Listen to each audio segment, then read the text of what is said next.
আজকে আমরা এখানে সারাদিন মানববন্ধনের মধ্যে আমরা দাঁড়িয়ে থাকবো। আমরা অসহায় শ্রমিক, আমাদের রাশের উপর দিয়ে ওনাকে যেতে হবে, কেননা উনি আজকে আমাদের অভিভাবক।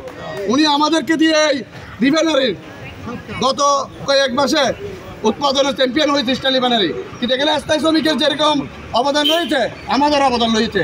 আজকে আমার শ্রমিকগুলো কাজ করে রিফাইনারি উৎপাদনের ভূমিকা রাখে, কিন্তু আমাদেরকে কেন অবহেলা করা হচ্ছে, অবাঞ্ছিত করা হচ্ছে? আমাদের সাথে আলোচনা করলে তাদের কি মান সম্মান চলে যাবে?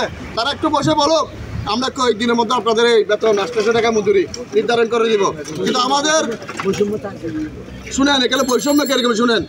বিবিসির অধীনস্থ প্রতিষ্ঠানের বিভিন্ন রেস্ট হাউসের ছেলেদেরকে বলস দেয়, বৈশাখী ভাতা দেয়, ছুটি দেয়, কিন্তু আমাদেরকে দেয় না। আমরা চাই 5ই আগস্ট সরকার পতন হওয়ার পর থেকে বাংলাদেশে আর কোনো বৈষম্য থাকতে পারবে না। বৈষম্যবিহীন বাংলাদেশ করার জন্য সম কমিশন করেছেন।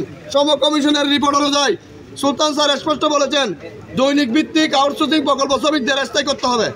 স্থায়ী করতে হবে, না হয় এদেরকে যতদিন স্থায়ী করতে পারবেন না 30,000 টাকা মজুরি, 2টা বোনাস, একটা বৈশাখী ভাতা, 15 দিন নৈমিত্তিক ছুটি, এগুলো দিতে হবে। আমরা এগুলোর প্রেক্ষিতে সম কমিশনের সাথে আলোচনা করে আমরা এই চিঠিগুলো দিয়েছি, কিন্তু সম কমিশন আমাদের সাথে একত্রতা আছে।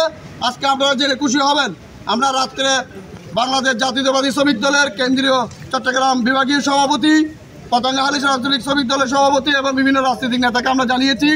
ওনারা বলেছেন আপনারা ধৈর্য ধরে দাঁড়াবেন, কোনো বিশৃঙ্খলা করবেন না, চেয়ারম্যান মহোদয়ের সাথে সাক্ষাতের জন্য চেষ্টা করবেন। ইনশাআল্লাহ আমরা সাক্ষাতের চেষ্টার জন্য এখানে দাঁড়িয়ে আছি। যদি আমাদের 9 বিশিষ্ট প্রতিনিধি আছে তাদের সাথে সাক্ষাৎ করে আমরা এই কর্মসূচি স্থগিত করে দিব। আমি আপনাদেরকে বারবার বলতেছি, আমাদের সাথে কথা বলার সাথে সাথে আমরা কর্মসূচি স্থগিত করে দিব। যতক্ষণ কথা বলবেন না আমাদের কর্মসূচি চলবে। ধন্যবাদ ভাই।